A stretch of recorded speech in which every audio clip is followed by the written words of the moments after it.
I was going to spend a weekend at a cabin with my younger brother, Lucas. The idea was to disconnect for a while. We weren't very experienced with trips like this, but we thought it would be fun. The cabin was almost 4 hours from home, in a remote area deep in the woods. The online photos only showed the basics: a wooden house, a fire pit, and a view of the valley. It didn't look popular, which for us was perfect. We arrived in the middle of the afternoon. The car stayed parked in a small dirt clearing, almost swallowed by vegetation. The cabin was still standing, but it looked forgotten for years, with dusty windows and a porch that creaked under our steps. Despite its appearance, there was something fascinating about being so isolated.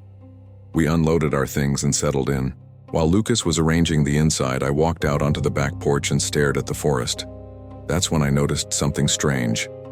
Between the trees, there seemed to be figures passing by. It wasn't easy to make out. Daylight was fading, but I counted at least 3 or 4 silhouettes walking.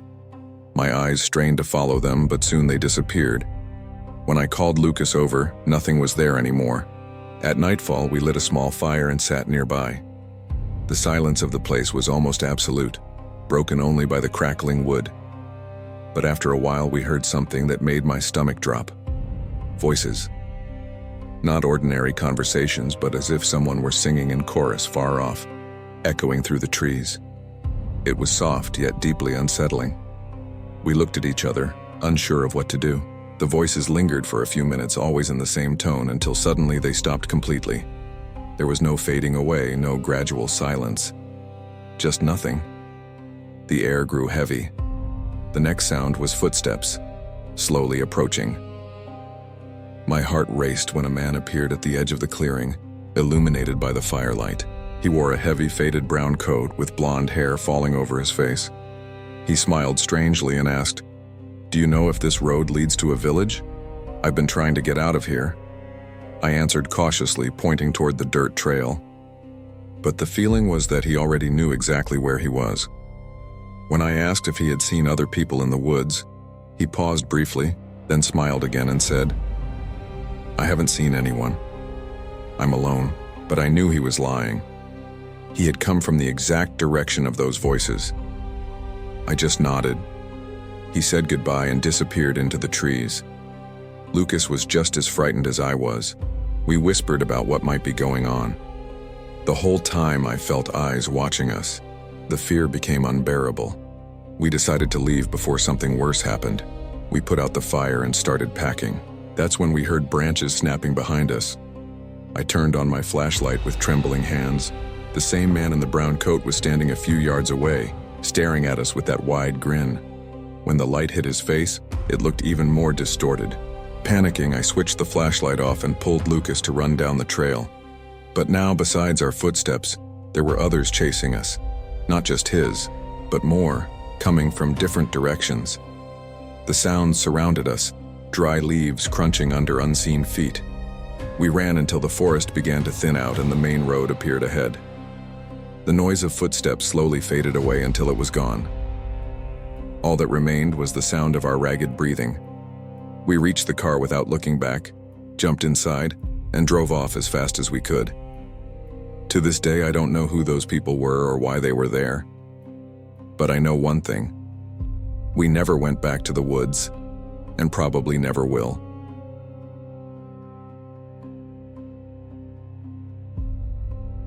This happened years ago when I was about 12.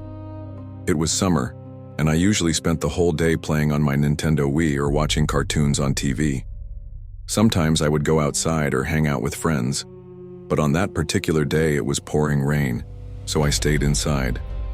My dad usually worked late until around 10 p.m. and my mom was a nurse with a crazy, unpredictable schedule. For most of that day I was playing games, but around 7 p.m. I went into the kitchen to make a snack. That's when I heard knocking at the front door. I didn't really want to answer, and as a kid, I always got anxious when someone came by unexpectedly. I stayed still for a minute, hoping they would leave. But after several more knocks, I crept over to the door and peeked through the peephole, wondering if it might be a neighbor. Instead, I saw a firefighter. At first, I felt relief, but then confusion quickly followed. He was standing on our porch, dripping wet, his bright jacket dirty and torn in places, and his helmet dented. Normally, firefighters looked sharp and professional. Something about him looked wrong. I hesitated, but eventually opened the door just a crack. The man smiled in an odd way and said he was checking the houses in the neighborhood because of a possible gas leak. My eyes immediately went to the axe strapped to his belt. I froze. Something inside told me this wasn't right. I hesitated, but eventually opened the door just a crack. The man smiled in an odd way and said he was checking the houses in the neighborhood because of a possible gas leak. My eyes immediately went to the axe strapped to his belt. I froze. Something inside told me this wasn't right. As he shifted forward to take a step into the house, I slammed the door shut and locked it. Almost instantly, he slammed something hard against the door, shaking it violently and pushing me back a little. My whole body trembled as I grabbed the house phone and dialed 911, barely able to get the words out to the operator. The man outside never gave up. He kept pounding and rattling the door even as I cried into the phone. He was still there when the real authorities arrived. I could hear him trying to talk his way out, insisting he was an actual firefighter, but of course they saw through it. He was taken away that night. At first, my parents didn't share many details about what happened, probably to protect me. But years later, they finally told me the truth. During interrogation, the man admitted he wasn't just trying to kidnap me. He was a sexual predator who had been targeting children. If I had trusted him for even 1 second longer, I don't know if I'd even be alive to tell this story today.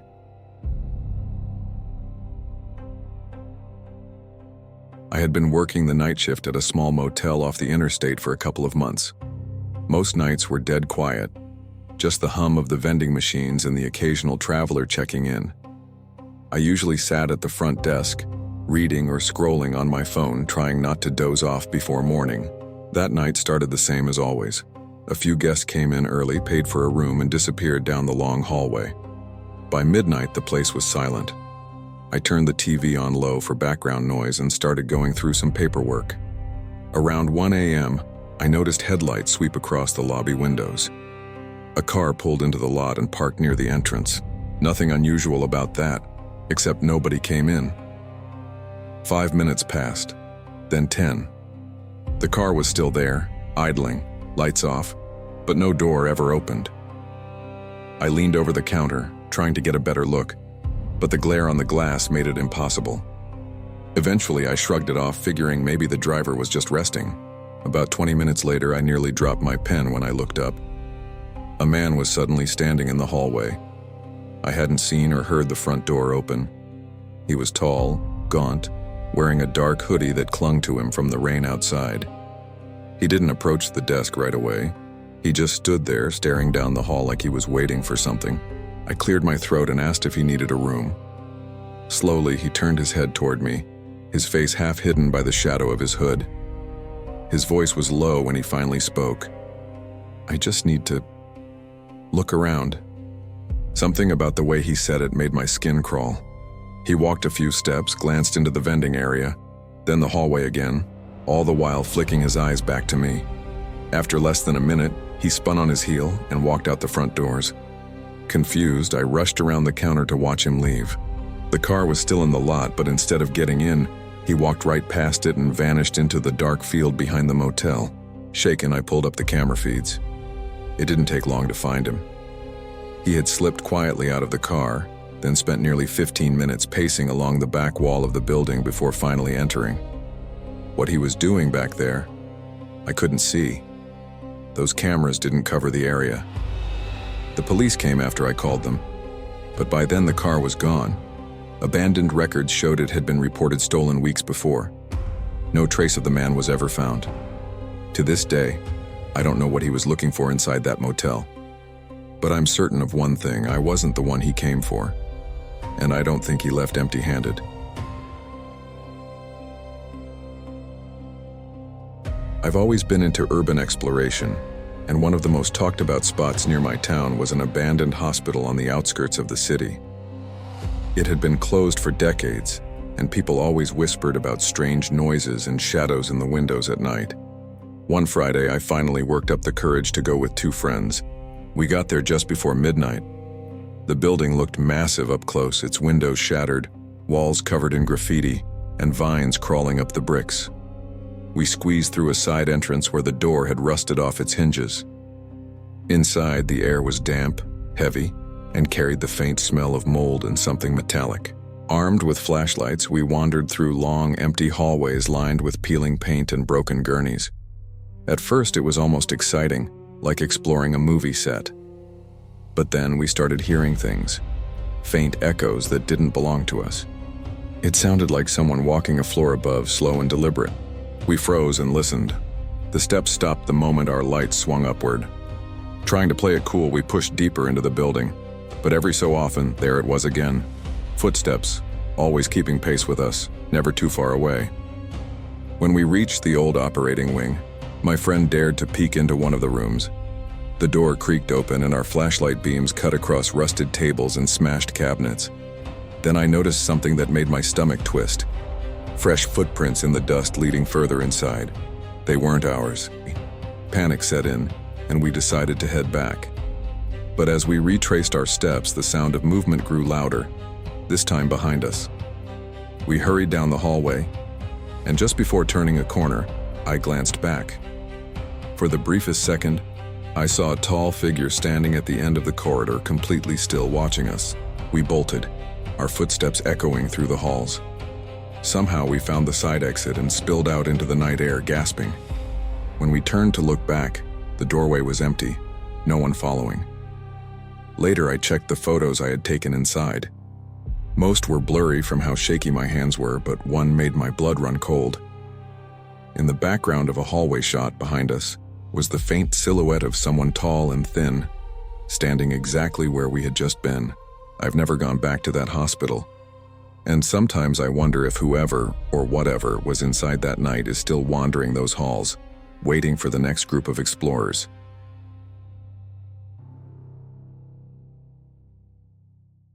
I was driving home late one night after visiting a friend in another town. The route I took cut through miles of back roads, no streetlights, no houses, just endless trees on either side. It was close to 2 a.m., and I hadn't seen another car in nearly half an hour. The silence and the darkness pressed in on me, making me feel like I was the only person left in the world. As I rounded a bend, my headlights caught something up ahead. At first, I thought it was an animal crossing. But when I slowed down, I realized it was a person, a woman standing in the middle of the road. She was wearing a light-colored dress that looked torn and dirty, and her hair hung in tangled strands over her face. I stopped about 10 feet away, too stunned to move. She didn't signal for help or say anything. She just stood there, facing me. My hands tightened on the steering wheel, and every instinct told me not to get out. After what felt like forever, she slowly stepped aside and walked into the trees, disappearing from the beam of my headlights. Shaken, I pressed the gas and drove past the spot. But when I glanced at my rearview mirror, my stomach dropped. She was standing in the road again, right behind my car, staring. There was no way she could have moved that fast. I sped up, my heart pounding, trying not to look back again. For a few miles, I thought I was in the clear. But then, just as the road dipped, my headlights swept across another figure up ahead. It was her again, the same woman, standing perfectly still in the center of the road. This time I didn't stop. I swerved around her and floored it, my tires screeching on the asphalt. In the split second as I passed, I could see her face through the curtain of hair. Pale, eyes wide open, mouth stretched into something between a smile and a scream. I didn't slow down until I hit the main highway, where the glow of other cars finally appeared. By the time I dared to look back, the road behind me was empty. Later, I mentioned what I saw to my friend. He went quiet, then told me about the story locals whisper, of a woman who was killed on that stretch of road decades ago and who still waits at night for someone to stop. I'll never take that route again. And every time I drive at night, I can't help but scan the road ahead, terrified of seeing her again. Last summer, a few friends and I decided to rent a small house in the countryside for the weekend. It was cheap, quiet, and looked perfect in the pictures online. None of us thought twice about it. We just wanted a place to hang out, grill some food, and escape the city for a few days. We arrived late in the afternoon. The house was small but cozy, with wooden floors that creaked under every step and a long hallway that seemed darker than it should be. The owner had left the keys under a flower pot, just like he said he would, and everything seemed normal enough. That first night after dinner, we sat in the living room talking and listening to music. Around midnight, one of my friends swore he heard footsteps in the hallway. We laughed it off, assuming it was the house settling, but deep down, I felt uneasy. The sound didn't come from the floorboards. It was too steady, too human. Later, when everyone was asleep, I got up to grab some water. The hallway was pitch black, and as I passed it, I thought I saw something at the far end. A pale face peeking from one of the bedroom doors. I froze, blinked, and it was gone. I convinced myself I was just tired. The next night, things escalated. Around 2 a.m., we were woken up by the sound of the front door creaking open. At first, we thought maybe someone had forgotten to lock it, but when we checked, it was still bolted shut. That's when one of my friends pointed out muddy footprints on the floor, leading from the door straight into the hallway, and stopping right in front of the room we were sleeping in. Terrified, we stayed awake until dawn, whispering about what to do. As soon as the sun rose, we packed our things and got ready to leave. When I went to return the keys, I noticed something that made my blood run cold. The flower pot where we had found them the day before was shattered on the ground, as if it had been dropped from someone's hand during the night. Later, out of curiosity, I searched online about the property. I found an old forum thread where people claimed strange things had happened in that same house. Doors opening on their own, footsteps at night, and even reports of a man with no eyes seen in the hallway. I don't know who or what was in the house with us that weekend, but I do know we were not alone.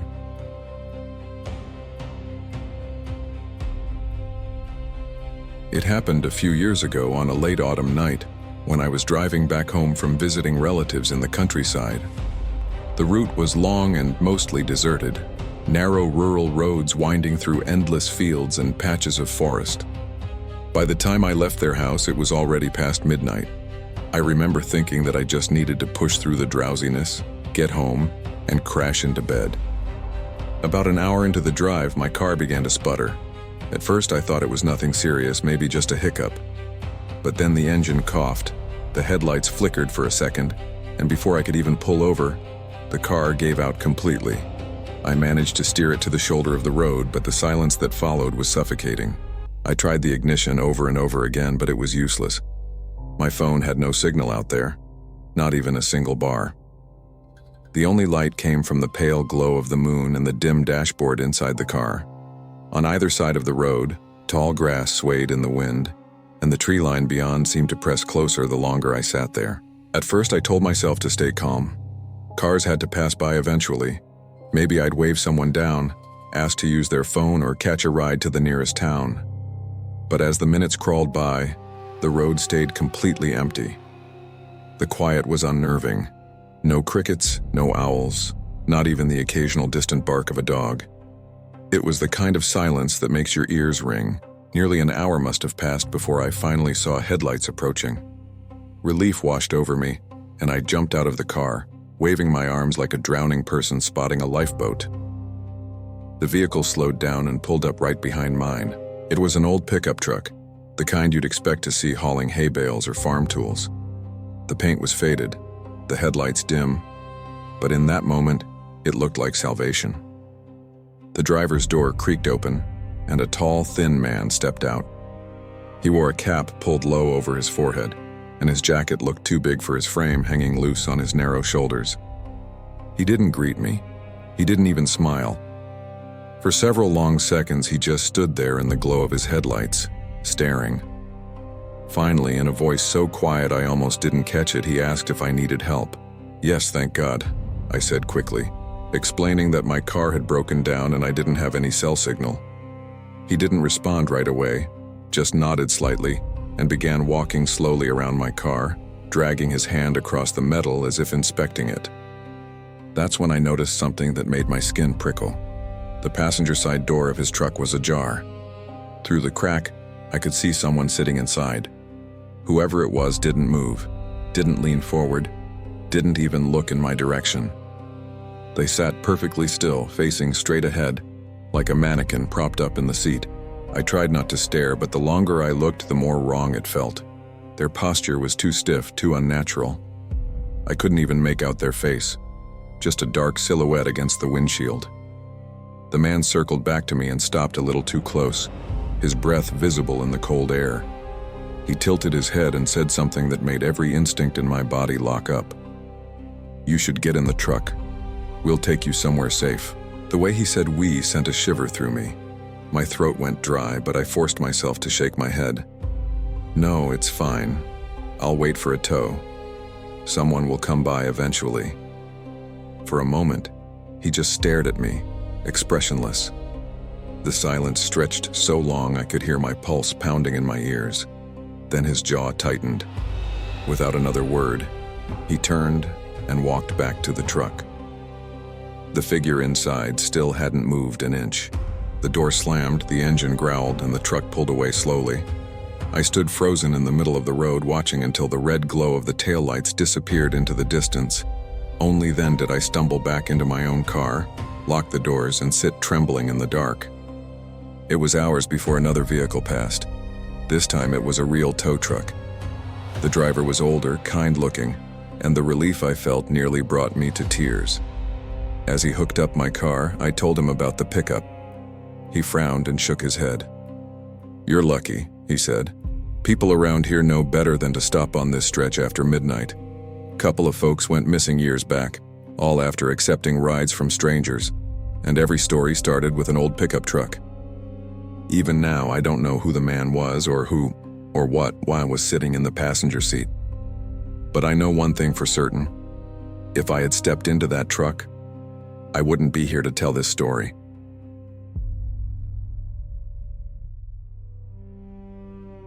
Last year, I decided to take a weekend off by myself and rent a small cabin near a remote lake. I had been overwhelmed with work and wanted nothing more than a couple of quiet days surrounded by nature. The cabin looked perfect online, rustic but cozy, with a small dock stretching into the still water. The photos showed it bathed in sunlight, with pine trees all around, and it seemed like the kind of place where nothing bad could possibly happen. I arrived late in the afternoon after a long drive. The dirt road that led there was narrow, twisting, and so overgrown that at times I thought I had taken the wrong turn. When the trees finally parted, I saw the cabin sitting alone by the lake, its wooden walls faded with age. Inside, it was simple but welcoming. Wood-paneled walls, old but clean furniture, a fireplace that still carried the faint smell of smoke. The lake stretched out behind it, perfectly still, reflecting the darkening sky like a mirror. I unpacked, cooked a small meal, and tried to settle in. By the time night fell, I was on the porch with a book, listening to the soft lap of water against the dock. The quiet was almost too perfect. No cars, no voices, not even crickets. Just silence so deep that every little sound seemed amplified. Around 11 p.m., I decided to turn in. The single bedroom had a bed that groaned loudly when I lay down, but it was warm and comfortable enough.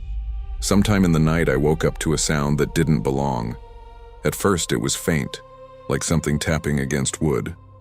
Half asleep, I told myself it was just the lake nudging against the dock. But then it grew louder, steadier. 3 knocks. A pause. 3 more knocks.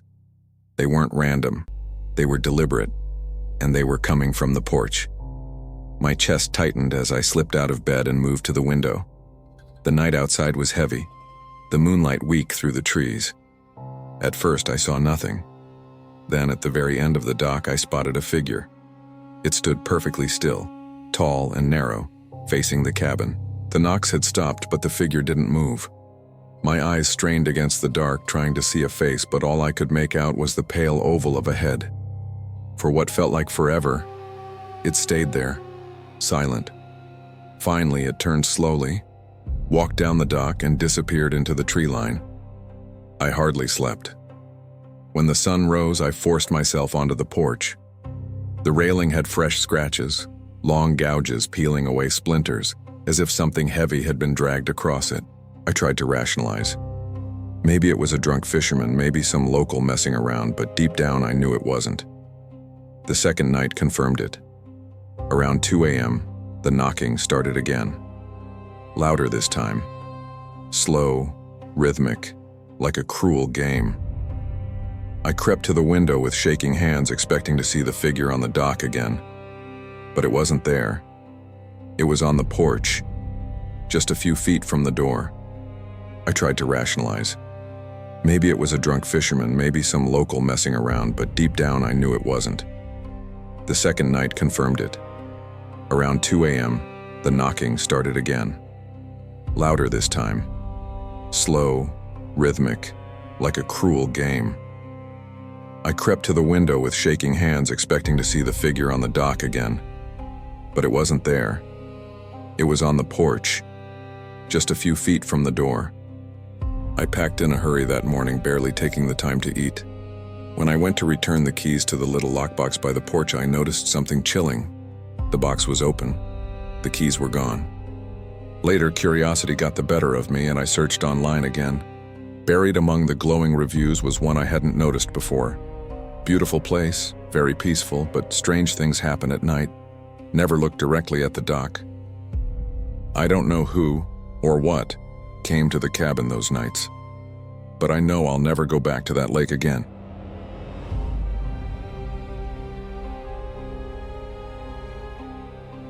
When I was younger, I used to spend summers in a small town where my grandparents lived. It wasn't much more than a cluster of houses, a diner, and a few empty streets. What always fascinated me, though, was the old train line that cut through the town. The tracks hadn't been used in decades, the wood warped and the rails rusted, but everyone in town seemed to avoid them at night. One evening, bored out of my mind, I decided to go exploring. It was late, maybe around 10 p.m., and the streets were dead quiet. I grabbed a flashlight and walked down toward the tracks. The air felt colder there, heavy, like the trees pressing in on both sides. As I walked along the rails, my light flicked across graffiti on the old signal posts and weeds sprouting between the ties. For a while, it felt almost peaceful, like I was the only person alive. But then I noticed something strange. The air smelled faintly of smoke, like burned wood, though no one had lit a fire anywhere nearby. I pushed further along until I reached the old crossing where the signal lights still stood. That's when I heard it. The faint sound of metal grinding, like wheels scraping against rails. My stomach dropped. The tracks were dead. There hadn't been a train there in years. Yet the sound grew louder, closer, steady. I froze, flashlight trembling in my hand. The noise swelled until it filled the night. Then, without warning, the crossing lights flickered on, bathing the road in red. My heart nearly stopped. The bells clanged as if a train were about to roar through, but the tracks were empty. And then I saw them. Figures standing down the line.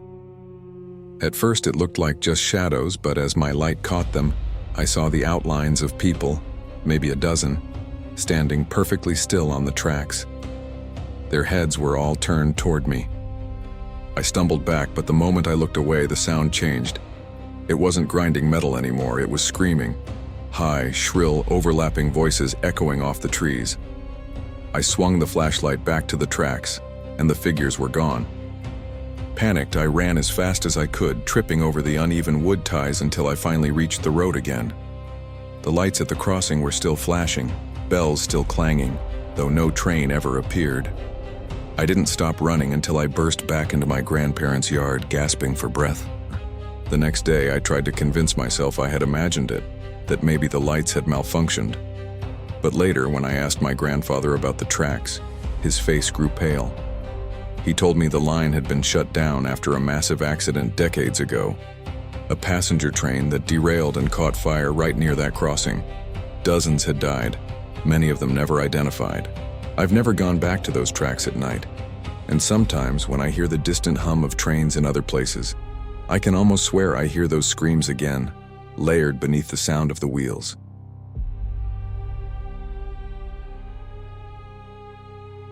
When I was in college, I took a part-time job at the town library. It wasn't very busy, especially at night. Most people preferred the newer branch across town, so by the last few hours of my shift, I was usually alone in the massive, echoing building. The library was old, built in the late 1800s with tall ceilings, creaking wooden floors, and endless rows of shelves that seemed to stretch into the dark corners. My job was simple: reshelve books, tidy up, and lock the doors at closing. It should have been easy, but almost immediately I started to notice things that didn't make sense. Sometimes when I walked between the shelves, I'd hear the sound of footsteps behind me. Slow, deliberate, never hurried. But whenever I turned, the aisle was empty. Other times, books would be lying open on the tables, volumes I knew I hadn't touched. Once I found an old ledger sitting in the middle of the reading room, its pages covered in handwriting that looked more like frantic scratches than words. One night just before closing, I heard whispering. At first I thought a patron had gotten lost among the shelves, so I followed the sound. It grew louder the deeper I went, until I reached the history section in the far back corner. That's when it stopped. The aisle was empty, but one of the books had been pulled halfway from the shelf. When I touched it, the air around me went ice cold. I should have left right then, but I stayed, trying to convince myself it was just my imagination. I gathered my things, switched off the lights, and locked up. But as I walked to my car, I glanced back at the dark building. One of the second-floor windows glowed faintly, like a lamp had been left on. I hadn't been upstairs all night. The following week, it got worse. During one shift, I was pushing a cart of books when I noticed fresh, muddy footprints across the floor, leading between the shelves. They were barefoot. My stomach clenched. No one had come in for hours. I followed them only a few steps before realizing how wrong it felt. The footprints stopped abruptly in the middle of an aisle, as if whoever had left them had simply vanished. That night, I tried to hurry through closing, but as I reached for the light switch, I heard it again. The whispers. This time, they weren't distant. They were right behind me. I spun around, my flashlight beam slicing through the dark. Nothing, just shelves and shadows. I locked the doors and ran to my car, too shaken to look back. When I got home, I swore I'd quit, but before I could, something happened that sealed it for me. The head librarian called the next morning, saying she'd found one of my personal notebooks sitting on the front desk when she opened.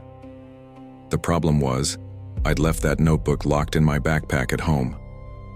I never went back to that library, and sometimes, late at night, I still dream of whispers circling me in the dark, the same ones I heard in those endless aisles. When I was 16, my parents sent me to a summer camp by the lake. They thought it would be good for me. Fresh air, new friends, and a break from screens. Honestly, I wasn't thrilled. The place was old, the cabin smelled like mildew, and the counselors all looked too young to be in charge of anything. But the camp had been running for decades and kids came from all over the state, so I figured it couldn't be that bad. The first few days were harmless enough. We played games, swam in the lake, and sat around the campfire at night while counselors told cheesy ghost stories. But by the fourth night, something changed. That evening, after lights out, I couldn't sleep. The bunks creaked with every toss and turn, the air was heavy, and the forest outside felt too quiet. Then, just past midnight, I heard footsteps on the gravel outside the cabin. Slow, heavy. At first, I thought it was a counselor making rounds, but the steps stopped right by our window. I sat up, holding my breath. A shadow stretched across the wall as if someone was standing directly outside. The shadow lingered for a long moment before slowly moving away. I told myself it had to be a staff member, but deep down, I knew they never checked on us that late. The next morning, I tried to brush it off, but two other kids whispered that they had heard something strange too. A low humming, almost like a song, drifting through the trees during the night. None of the counselors mentioned it, though. That night, I stayed awake on purpose, waiting. Sure enough, the footsteps returned. This time, I crept out of bed and peeked through the blinds. What I saw made my stomach twist. There was a man standing just beyond the tree line. He wasn't dressed like staff or like anyone from camp. His clothes were torn and filthy, his skin pale under the moonlight. He swayed slightly, like he was humming to himself. His eyes, though, I could see them glinting, locked directly on our cabin. I froze, barely able to breathe, until one of the counselors' flashlights cut across the camp. When the beam swept the trees, the man was gone. The following day, everyone acted normal, like nothing had happened. But at breakfast, one of the counselors pulled me aside. Her face was pale, her voice low. She asked if I had looked out the window last night. I nodded. She swallowed hard, then whispered, "You shouldn't have." That night it got worse. Around 3 a.m., the humming was back, louder this time. I heard it weaving between the cabins, closer and closer. Then, silence. Moments later, the handle of our cabin door rattled. Everyone woke up, whispering in panic. The door shook violently, then stopped. When the sun came up, we found footprints in the dirt outside, bare, long, uneven. They led from the trees straight to our cabin, circling it twice before vanishing into the forest. The counselors told us to pack our things. Camp was ending early this year. No explanation, no goodbye ceremony, nothing. Parents arrived the next day to pick us up, confused but relieved. Years later, I looked up the camp online. It had shut down permanently not long after I left. I found an article buried in a local archive. It said the campgrounds had been built on land once used for a psychiatric hospital. Most of it burned down in the 1950s, but some patients were never accounted for. Locals swore one of them still wandered the woods, humming songs he used to sing on the ward. I still hear that humming sometimes in my dreams. And every time, it's closer than before.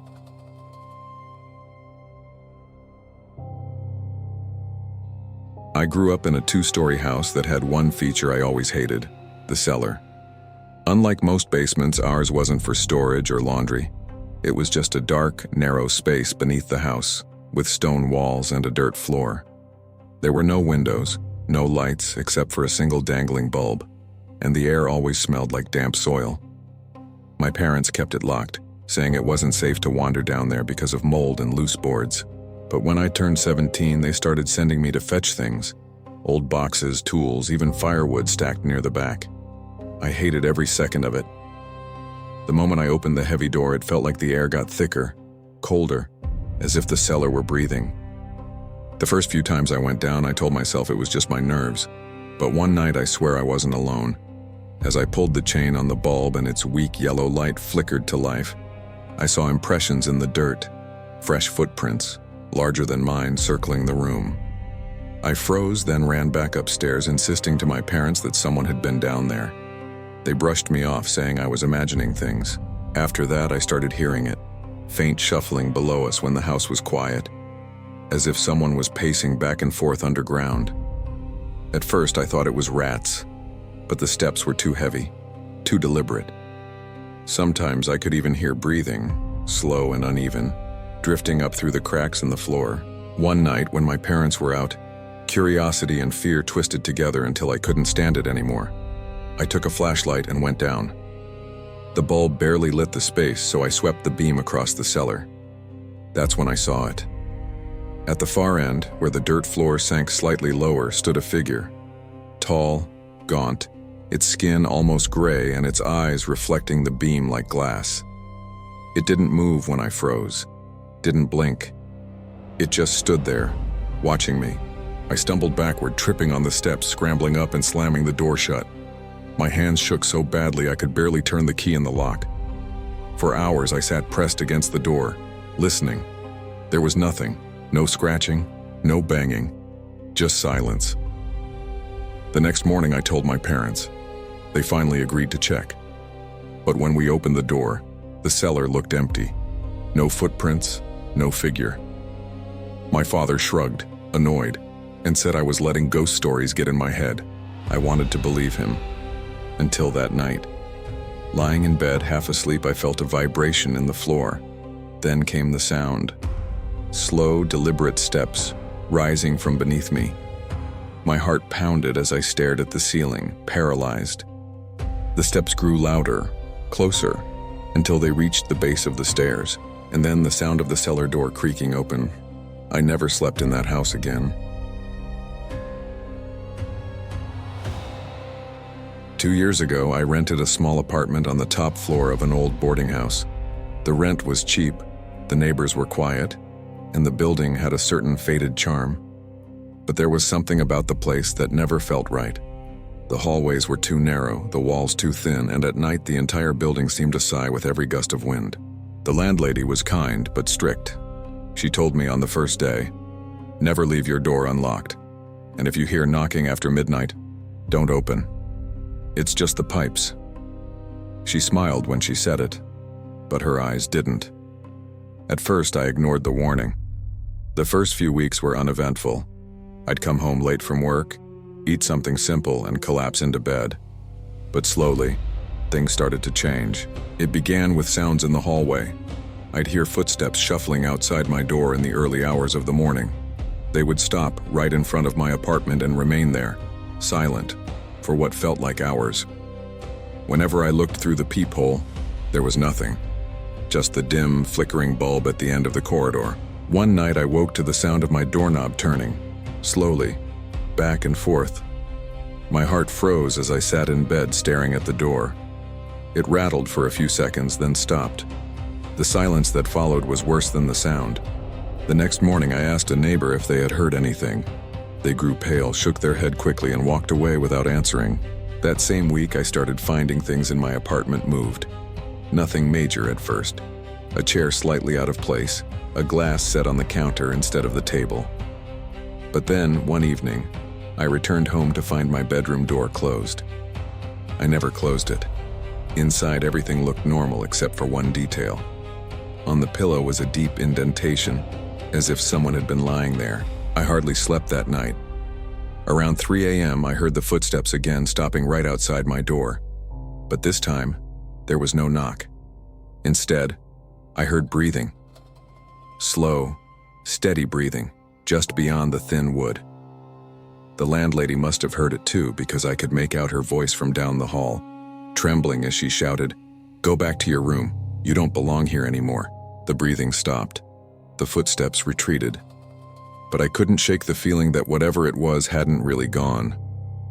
The next morning, I decided to leave. As I carried my last box down the stairs, the landlady caught my arm. Her face was pale, eyes sunken. She whispered, "You should be grateful. It chose to stay silent with you. The last tenant wasn't so lucky." I never asked what she meant. I never wanted to know. But sometimes when I wake in the middle of the night in my new place, I swear I hear it again. The slow turn of a doorknob, the sound of someone breathing just outside.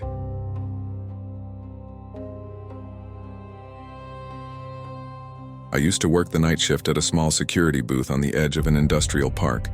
It wasn't glamorous, just a tiny room with peeling paint, a buzzing fluorescent light, and a wide glass window that faced the empty road. My job was simple: watch the monitors, log the comings and goings, and occasionally unlock the gate for trucks. The nights were usually dead silent. Sometimes I could go hours without seeing a single car. But silence has a way of magnifying the smallest things: the hum of the light, the ticking of the clock, the creak of the chair. And after a while, I started to notice something else. It began with a reflection. One night, while scribbling notes in the logbook, I glanced up at the window. For a split second, I thought I saw someone standing just behind me in the glass. Tall, thin, with shoulders slightly hunched. My heart skipped, and I spun around. The booth was empty. I told myself it was fatigue, a trick of the light. But the next night it happened again, and again. Each time, the figure lingered a little longer in the reflection. Sometimes he seemed closer, as if he were leaning over my shoulder. But when I turned, the booth was always empty. After a week of this, I started keeping the lights off in the booth, working only by the glow of the monitors. That way, I thought there'd be no reflections. But the first night I tried it, I realized my mistake. With the room dark, the window became a perfect mirror, and in it I could see him clearly. The man stood just behind me, face pale and indistinct, eyes too dark to catch the light. He didn't move. He didn't blink. He just watched me, hour after hour, while I sat frozen in my chair. I stopped using the window altogether, focusing on the monitors, refusing to look up. But even then I could feel it, the weight of his stare pressing down on me. Sometimes I swore I heard faint breaths on the back of my neck. One night, the phone rang. An old landline we rarely used. I nearly jumped out of my skin. When I picked it up, there was nothing on the other end. Just silence. Then, faintly, a whisper. "Turn around." I slammed the phone down, my chest heaving. Against every instinct, I glanced at the glass. This time, he wasn't behind me. He was standing outside. On the other side of the window, pressed up against the glass, was a gaunt face with a grin too wide, too sharp. The reflection was gone. He was real. Inches from me. I fell backward, scrambling for the door, fumbling with the lock. But when I dared look again, the glass was empty. Just the quiet road stretching into darkness. The next morning, I quit without notice. I've never set foot in that booth again. But sometimes, late at night, when I pass a window or glance at a dark screen, I catch him again. Always standing just behind me. Always watching.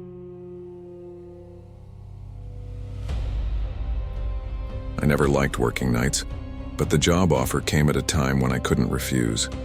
It was for a night guard position in a partially abandoned office building downtown. Most of the floors were empty, except for a few offices still active during the day. At night, it was just me and the silence. During the first week, everything seemed fine. My routine was simple: make rounds every hour, log any unusual activity, and sit in the booth watching the security monitors. But the building had a heavy atmosphere, as if the narrow hallways and rusting elevators carried memories of something I wasn't supposed to know. In the second week, things started to get strange. One night on the monitor for the 8th floor, I saw a door open by itself. That floor was empty. No one was registered in the system. I went up to check. When I got there, the door was closed. But the doorknob was still warm, as if someone had just touched it. On the third shift, I heard footsteps echoing across the main lobby. The sound was clear, steady, but there was no one there. I ran back to the monitors, rewound the footage. Nothing. Just a long shadow stretching across the floor, belonging to no one. It only got worse. During my rounds, I began to notice figures moving too quickly in the corners of the hallways. Doors I had locked would be open when I returned, and always, at the same time, 3 in the morning, I felt someone behind me. One night, the elevator started moving on its own. The lights showed it descending from the 10th floor, a floor that had been sealed off years ago after a fire. When the doors opened on the ground floor, I was standing right there. The elevator was empty, but the smell of old smoke drifted out as if the fire had never stopped. I told myself I wouldn't go up again, but the building didn't seem to want to leave me alone. The cameras showed a man standing in the hallways, always turned away, always still. When I rushed to check, he was gone. Yet the smell of smoke followed me through every corridor, every stairwell, every room. On my last night there, I woke from a nap in the booth to the sound of the intercom buzzing. A rough, gravelly voice spoke on the other end. "The fire has started again. The 10th floor isn't empty." The line went dead. When I looked back at the monitors, I saw flames consuming the 10th floor's corridor. But worse than the fire were the shapes, human figures writhing in the blaze, as if they had never escaped. I ran. The next morning, I turned in my badge and said I wouldn't be coming back. They insisted there had been no fire that night, that the cameras had shown nothing. But I know what I saw. Sometimes, when I walk past the abandoned building, I smell the smoke again. And I swear, behind the broken windows of the 10th floor, I can still see charred silhouettes watching the city, waiting for the next night guard. I moved into that building looking for peace. It was old with peeling walls and a constant smell of mold, but the rent was cheap and the location perfect for getting to work in just a few minutes. Most of the apartments were empty, and the few tenants I met in the first days seemed like flesh and bone ghosts. Discreet, silent, almost invisible. Only one stood out, the man in the apartment next door. I never saw him during the day. Whenever I left in the morning, his door was shut tight, covered in layers of dust as if nobody lived there at all. But at night, everything changed. I heard heavy footsteps pacing back and forth, furniture scraping across the floor, and sometimes a deep voice murmuring words in a strange guttural language I couldn't recognize. On the third week, I came home late and found his door slightly ajar. A thin, red light leaked from inside, staining the hallway as though a bonfire was burning in his living room. The heat that poured out was suffocating, like air from an oven. Before I could even look inside, the door slammed shut, the bang echoing through the empty corridor. The following nights were worse. I woke up at 3 a.m. sharp to loud thumps on the wall, like someone hammering with fury. Other times, I heard long scratching noises, as if nails were tearing through plaster. One night, I heard my name whispered slowly, drawn out, directly from the other side of the wall. I froze in bed, drenched in sweat, my heart racing. I knew I was alone, but it felt like someone was lying beside me, waiting for me to open my eyes. One day I met an elderly neighbor in the elevator. She stared at me strangely and whispered, "Have you heard him?" I nodded without thinking. Her eyes widened in fear and she muttered, "He shouldn't be there. That apartment has been empty since 1998. When I pressed for details, she only crossed herself and hurried away as if she had already said too much. That night I couldn't resist. I stood outside his door, listening. At 2:59 a.m., the footsteps began. Slow, deliberate, pacing from the living room straight to the door. The sound echoed like drums in the silence. Then, exactly at 3, the doorknob turned on its own. The door creaked open. From inside spilled that same crimson glow, accompanied by the overwhelming stench of something burning, like charred flesh. A tall shadow stretched across the corridor, reaching all the way to my feet. I didn't wait to see who it belonged to. I ran to my apartment, locked the door, and shoved the dresser against it. I stayed awake the rest of the night, clutching a kitchen knife in my hands. When the sun finally rose, I gathered the courage to look. The corridor was deserted. His door was shut tight, as if untouched for years. Yet black scorch marks stained the threshold, as though flames had licked the wood. The next morning, I went to the building administration. The clerk shifted uncomfortably when I mentioned the apartment number. After much insistence, she showed me the records. Officially unoccupied, no active lease since the fire in 1998. When I asked about the tenant, she lowered her voice and said, "The man who lived there was never found. Some say he still lingers, trapped in the night of the fire." Since then, sleep has been a luxury. Every night I hear the footsteps pacing, the knocks on the walls, and the dragging whisper of my name. I've thought of moving out, but part of me fears that if I leave, he'll follow me. Now, every time I walk past that door, I feel unnatural heat seeping from behind it, as if the flames are still alive. I know my neighbor isn't just strange. He isn't supposed to exist, and that's exactly why he'll never let me go.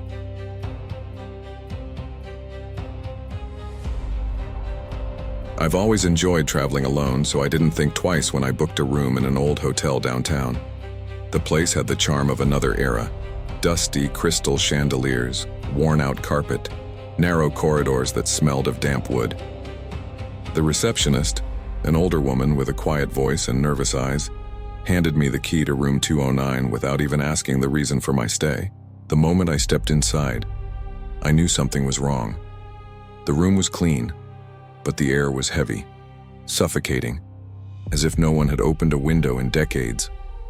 The bed creaked at the slightest touch, and in the bathroom, there were dark stains on the tiles that looked impossible to remove. I decided to ignore it. After all, it was just for one night. At midnight, I woke up to a strange sound, footsteps in the corridor. Slow, dragging, always stopping right in front of my door. My heart pounded when the doorknob turned, as if someone was trying to get in. I froze, holding my breath. After a few seconds, the sound faded away. The next morning, I mentioned it to the receptionist. She froze for a moment and said, "You must have been dreaming. The second-floor corridor has been empty since the fire." When I asked what she meant, she quickly changed the subject and handed me the key again with a forced smile. On the second night, the noises returned. Besides the footsteps, I heard knocks on the wall coming from the room next door. A rhythmic sound, like someone begging to be let out. I looked through the peephole and saw only the dark corridor. No guests, no shadows. At 3 a.m., I woke again. The room was freezing, my breath forming clouds in the air. When I turned my head, I almost screamed. A burned handprint was marked on the wall beside the bed. When I touched it, the soot smeared onto my skin. I decided I couldn't stay another minute. I grabbed my bag and rushed down to the reception, but there was no one there. The lobby was empty, the lights flickering as if the building itself was breathing. When my eyes fell on the guest book left open on the counter, I froze. The last recorded check-in for room 209 was dated 1978. That's when I heard the voice behind me, harsh and distant. "You shouldn't be here."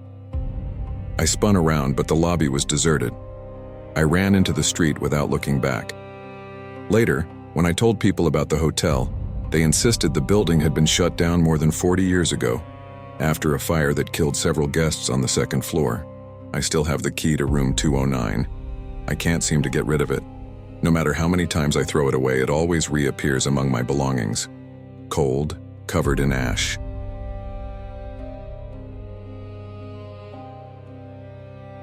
Driving home late was never a problem for me. I work in another city, and the deserted highway at night had become part of my routine. The road cut through miles of forest, with no gas stations, no houses, only darkness and trees leaning over the asphalt. I always turned on the radio to fight the silence, but that night all I got was static.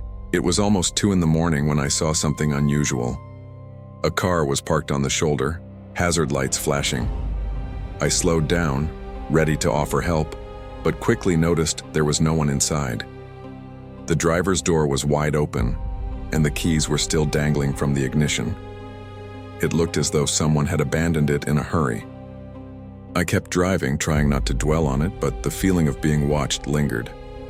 In the rearview mirror, I watched the red lights of the stranded car shrink until they vanished.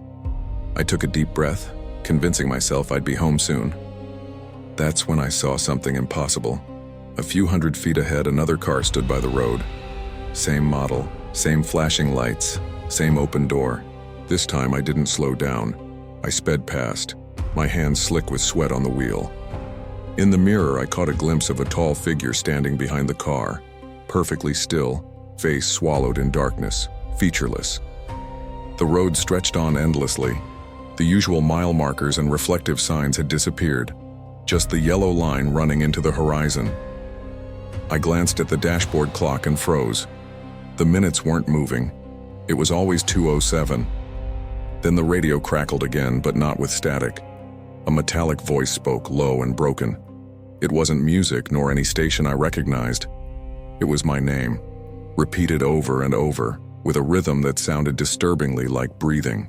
I told myself I was tired, hallucinating, but then I saw it again. The same car, parked ahead. This time the figure wasn't standing still. It stood in the middle of the road facing me, arms spread wide. I slammed my foot on the accelerator. For a second I closed my eyes, bracing for impact. But when I opened them, the road was empty. No car, no figure, only asphalt stretching endlessly beneath my tires.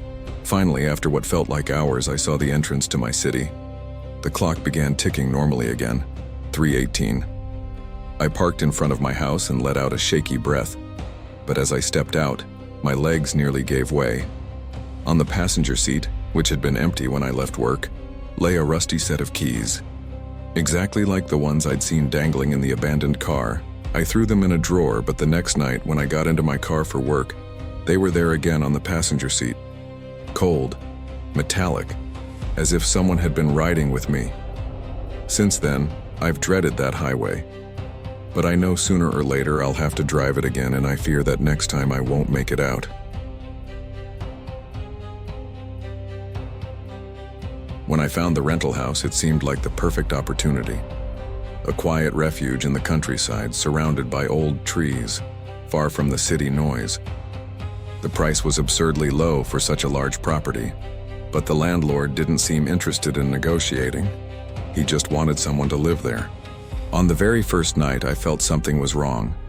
The house creaked in strange ways, as if it were breathing. The wind slipped through the cracks in the windows and produced a low sound, almost like whispers. At first, I thought it was my imagination, but the murmurs seemed to form words. On the second night, I woke up to footsteps in the hallway. Heavy, slow, dragging. I grabbed a flashlight and opened the bedroom door, but no one was there. Only marks in the dust on the floor, as if bare feet had walked by. I decided to explore the house more carefully. In the back, I found a wooden door almost hidden behind a bookshelf. It was locked with a rusty padlock. The next day, I asked the landlord about it. He averted his eyes and answered quickly, "Best not to touch that." The following nights grew worse. The whispers began coming from inside the walls, accompanied by faint scratching, like nails dragging across wood. Every night, I woke up at exactly 3:13 a.m., with the overwhelming sensation that someone was standing by my bed, watching me. On the fifth night, I couldn't take it anymore. I grabbed a tool and broke the padlock on the hidden door. The stench that came out was unbearable. Mold, damp earth, and something metallic like rust mixed with blood. I went down a narrow staircase and found a basement. The walls were covered with hastily carved symbols, some burned into the wood. In the center was a circle made of stones and small bones, scattered as if part of some ritual. Among them lay personal items, watches, wedding rings, charred photographs. A crack sounded behind me. When I pointed my flashlight, I saw a shadow dart too quickly across the corner of the basement. Then the whispers began again, louder this time, coming from every direction at once. Words in a language I couldn't understand, spoken with rage like a crowd trapped inside the walls. I ran back to my bedroom and locked the door, but the sounds didn't stop. The whole house shook, windows slammed on their own, and something scratched violently at my door, harder and harder. I spent the entire night awake, clutching the flashlight until the battery died. In the morning, I packed my things and left without looking back. When I returned the key, the landlord only asked, "You went into the basement, didn't you?" I didn't answer. Days later, I received a call from an unknown number. When I picked up, there was no one on the other end.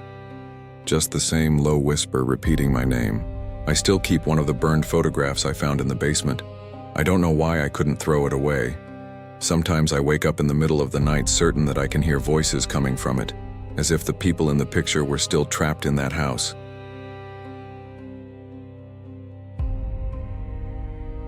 When I moved into the building, I knew nothing about its history. It was an old structure, forgotten between modern towers, with a rusted elevator and long corridors that smelled of dust. The rent was unbelievably cheap, and the realtor only said, "No one lasts very long living here." I laughed it off, thinking it was just a sales tactic. I lived on the 12th floor, the top floor. From the very first night, I noticed something strange. The corridor seemed longer after dark, as if it stretched further than during the day. And at the end, directly across from my apartment, there was a door with no number. I asked the janitor about it. He sighed and said, "That used to be a storage room. It's empty. Forget it exists."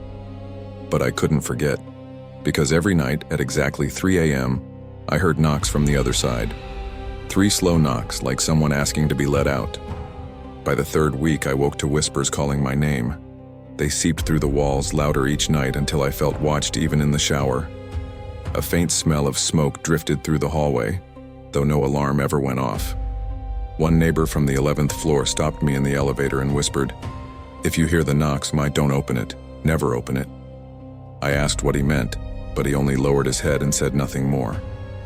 That night I gave in. I waited until 3 a.m. When the knocks came, I gathered my courage and turned the doorknob of the numberless door. It opened effortlessly. Behind it stretched a hallway far longer than the building could hold. The walls were blackened, covered in soot, the air reeking of old smoke. On the floor, burned footprints trailed deeper into the darkness. I walked a few steps before I heard footsteps behind me. When I spun around, I saw them. Figures frozen in the corridor, bodies covered in ash, eyeless sockets fixed on me. Their mouths opened silently, but the whispers echoed inside my head. I ran, desperate to find the exit, but the door was gone. The hallway stretched endlessly. The figures began to move, each step shaking dust from their bodies, the whispers growing into screams. My name, over and over. At last, with my eyes shut, I sprinted forward until I stumbled. When I opened them again, I was back at the numberless door. I fled into my apartment, locked everything, and sat against the wall until dawn. The next morning, I confronted the janitor. He looked at me gravely and said, Now that you opened it, they know who you are. That night, the knocks didn't come from the numberless door. They came from mine. 3 heavy blows that rattled the wood. I peered through the peephole and nearly collapsed. Dozens of charred faces stared back at me from the corridor. Silent, motionless, waiting. I never opened the door. But I know, one night, they'll come in. Because since that day, the smell of smoke has never left my apartment.